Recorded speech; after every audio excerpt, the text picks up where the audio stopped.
My name is Ezra Garza and welcome back. So, how are y'all doing today? Hope you're doing great. I know I'm still located over here at the apartment, so you know, it's gonna still be the same background. Sorry. Hoping though that we're gonna be moving out soon. We're gonna be out in about a week or so, I believe. And then we'll be around my grandparents. Yay! So that's gonna be fun. I mean, we won't be with the internet for a month. Who can say where the road goes? But it'll be fine, I think. Anywho, so this past weekend my brother Justin had his graduation, right? So my brother and I decided to come down. I mean, obviously we're gonna come down and see my brother's graduation. I mean, he's my brother. I mean, that's kind of bad if you don't go see it. Or if you can, I mean, it's just a long drive, that's it really. So, Texas weather is interesting. It has so many moods at points throughout the year. It doesn't matter what season it is.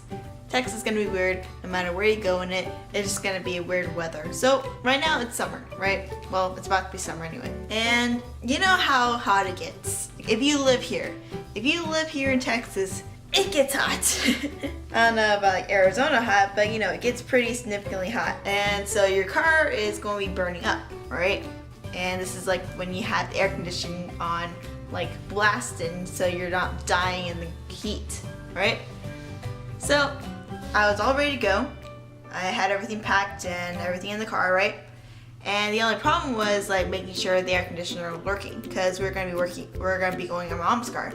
My truck works just fine, but her car has been having some trouble with the AC, you know? So I get in there and my mom had tried to put it in a place that would be kind of shady so that it can stay cooler, but you know, the sun eventually comes around and says like, ha! I got you, you're my light now, you're gonna get burned with the sun. That's how I feel the sun feels with all the cars, just like, but anyway, so get in there, it's really hot, but I'm like, okay, just give it a couple minutes and it should be fine, So I went out to my brother's thing, hoping that by the time I arrived to his school, it would turn on. It didn't turn on, so I was like, okay, so I'm just gonna go grab him, come back, try it again. So we get in there again, and this time it's both of us, and he's like, where's the air conditioning? He's like, oh, you know, it's not here yet, but hopefully it'll be here soon. Mom said, give it a couple minutes, alright? Before you know it, it's already been about 30 minutes. We're outside San Antonio in the hot heat, and going through traffic because they decided to do construction, and the air conditioning has not kicked on at all. Like, it's just dead. There's nothing there. There's no air blowing or nothing. We had the windows down all the way because, you know, we're in traffic, so it's fine. But it's just like, oh my goodness. So they're like, give us air. Give us something. And my brother was just getting annoyed. Like, he was just like, ah. So here I am, just like trying to like make sure I'm okay for the next few minutes. And my brother's over here just like grumbling and being like, why is this thing working? You know, yes, sort of like the old man mentality that, you know, it's like gotta be working, like damn technology, how dare you do this to us? But I was like, dude, it's not gonna work any better if you just keep hitting it. I mean, what's that gonna do? It's gonna probably not want to make itself work, you know? And we tried to like something to do it the other day, which was like threatening to like sell it or whatever, but it still didn't kick on. He did it the other day and it kicked on right then and there, but not this time. I'm just like, I'm done with y'all. So anyway, so we're stuck like that. We finally make it to like a Love's and are able to get down and actually get some drinks, because guess what I forgot? I forgot to get the cold Pepsis that would have helped just a little bit. So we get down and Jeb's like, okay, we should just stay here and just enjoy some food. And I was like, no, I want to get over there because it's going to be late. By the time we get over there, I just want to be over there. So we get back in the car, air conditioning is still not working, but at least we have like something cold to drink, right? So we go down, traffic's going a lot smoother, so the windows have to be rolled up again. But the whole time, the whole 4 hours we were out there, it did not kick on. Like, I was just feeling it. I was sweating everywhere. I was sweating under my clothes. I was sweating like in places I didn't know I could sweat. It was bad. And my brother was suffering too. It was just a bad drive. I was thankful that it came smoother after a while, because like after you leave San Antonio, it's just usually smooth riding from there on out. But it was bad. And the sun wasn't helping at all. It was not going away for nothing. It's like, we're gonna be here the entire time you're here. So by the time we got over to the valley, like, we were just done. I was baked like a hot potato. Like, it was just like, here's me, here's my brain, it's been baked, here you go. Try having any more brain cells after being baked like a potato. It was bad. It was bad. Whew. So that whenever we got over there, like, I told my dad, like, hey, so we just got here, we're like sweating because we were baked like potatoes. So he was able to get it fixed, thankfully. I mean, he was able to go get a friend of his mechanic to actually go and see what was wrong with it, and end up being those fans, you know, which was obvious. But, you know, like, we had been to Toyota before and they said that it wasn't that, and like they couldn't really figure out what was wrong with it, and they said nothing was wrong with it, right? So, but it ended up being the fan. So shows you like how much they look around to try to see what they can do to fix it. So that was interesting. And then so we were there on time. We were able to go on Saturday to be able to go and see my Justin's graduation, you know? Which was pretty cool. I mean, like, it was I think it's called a HOPE graduation. I don't remember what the acronym is. It's like home something education. And so it was like a homeschool part, you know? So there's only 13 kids graduating, which is really small. It's all in my class, which is about, I think it was 96 or something on there, but way much smaller. So they had a lot more to work with, you know, they had a lot more time to work with. Since usually, like, you know, you'd have like all these students like going across the stage. Well, they only had 13. So what they do is they have their kids do a speech if they want to, and they have the parents do a speech if they want to as well, you know? So they had like the kids come up and parents would do their speeches, like saying like, I'm so proud of you, and like I'm really excited for your future, and it's been like a long year. And some of them like had really like sad stories too. It's like really, whoa, that's life. That's life. There's life for ya. Sure, I mean, they're being homeschooled, but they got stuff they've been dealing with too. I mean, that has been at home. I mean, wow. I don't know, but I was mostly just excited for my brother. Like, I was really excited for him to be just done with it, and you know, he won't be heading out to college immediately, but he'll be working to be able to save money for the college, so that'll be good, you know. But yeah. So after the graduation, there was a wedding, and then we just headed back. We got donuts, and then we headed back to their house. So, yee. And then I slept well. I was just like tired. I'm good to go. Sleep. Knock me out. So Sunday comes around. This is whenever we're supposed to be leaving, because, you know, we can't really stay much longer because Jacob got school in the morning, you know, and can't miss that because, you know, it's school. I don't go to school because I'm already out. I'm out. Finals were weeks ago, so. But he had to go back. So we got the car fixed, everything is fine, the AC is working just fine. You know, he gave us a couple tips and told us what was wrong with it. It ended up being like some sort of valve was like leaking, and a couple of things. So he replaced the valve and he was able to get some air off, I think it's called, in it. Like, he got a couple cans of air off in there.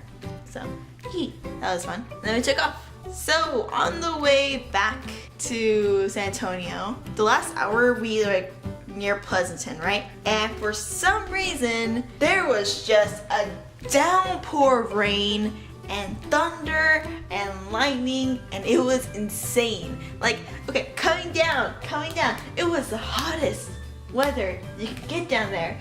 But then coming back up, you get downpours of rain in the summer. Texas, are you okay? Do you need something? So here we are. Like, I think, because I've dealt with rain, that it's gonna be fine, you know? Usually, like, I'm just like, okay, just gotta slow down maybe a little bit, but not too much, you know, not gonna get too much crazy, you know? It shouldn't be that crazy. I mean, how crazy can this weather get? Very quickly, I think it took like maybe 5 minutes or 5-10 minutes of rain. Just like, you know, like that general rain, you know, just like, and eventually it just starts pouring down like a bunch of weights. And I'm like over here just like, okay, it's all no. So I slowed down like a lot more. I'm putting on my warning lights because I know like this rain, like you gotta make sure everyone can see you and you gotta make sure everyone knows you're slowing down because it's pouring out there.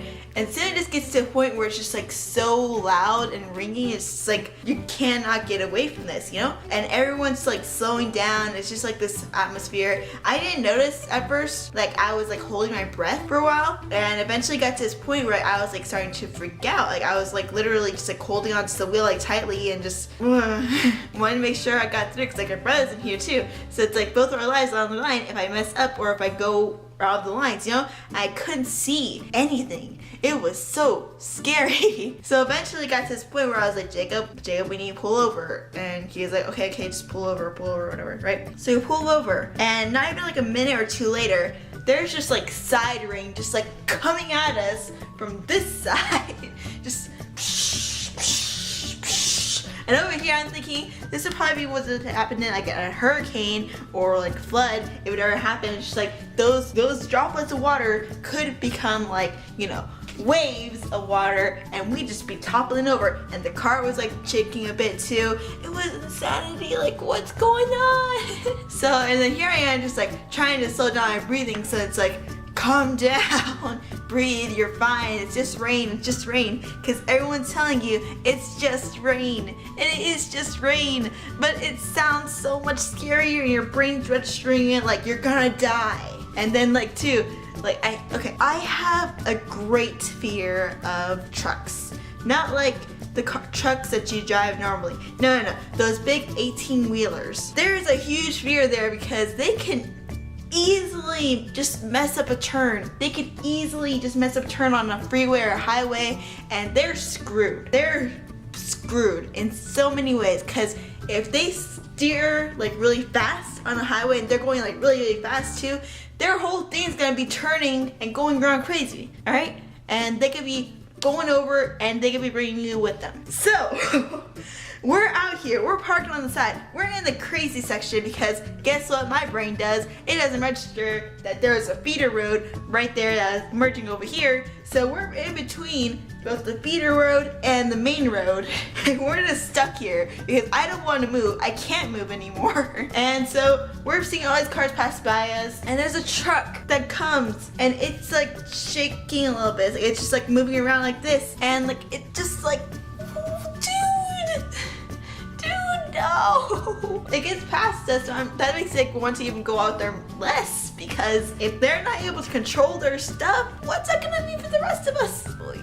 Eventually, like it slows down a little, but just a little. It doesn't like stop the onslaught, and I'm like, okay, I just gotta get through it. We're just gonna go. We're gonna go slow. It doesn't matter how slow we're going, as long as it's moving, as long as we're getting towards getting out of here, then we're fine. I just want to get out of this rain.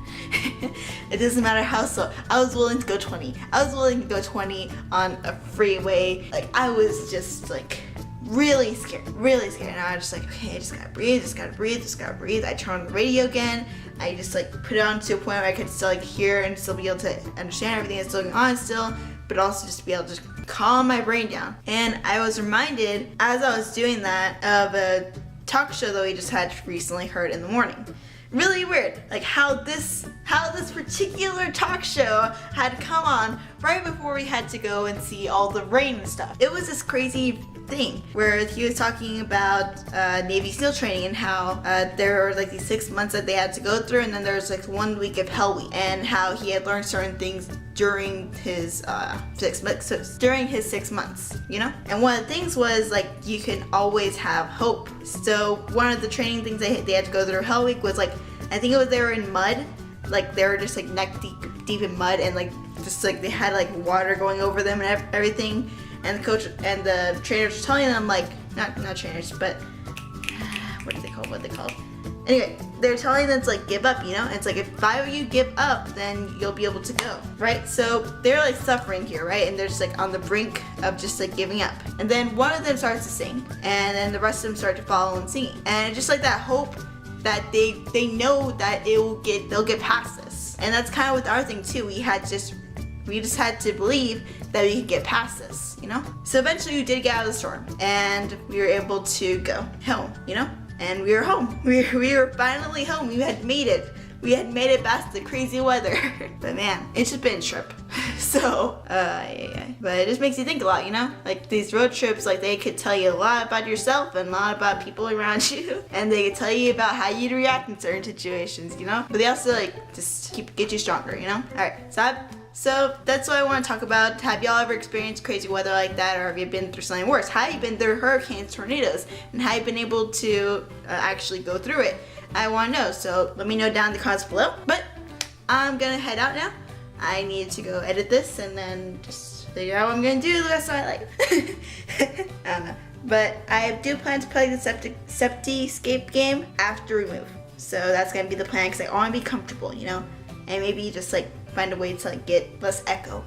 Go. So anyway, I love y'all. Be safe. Have a good one, and I will see you all in the next video. Bye bye. Man, I did not expect that to go on for so long. My battery's dying, and I've been talking for 20 minutes apparently. Whee! That's gonna be fun to edit down. You okay, Jonesy? You alright? Love you. He always likes being here whenever I'm recording, just because I'm here. So it's like, I'm gonna be where the human is.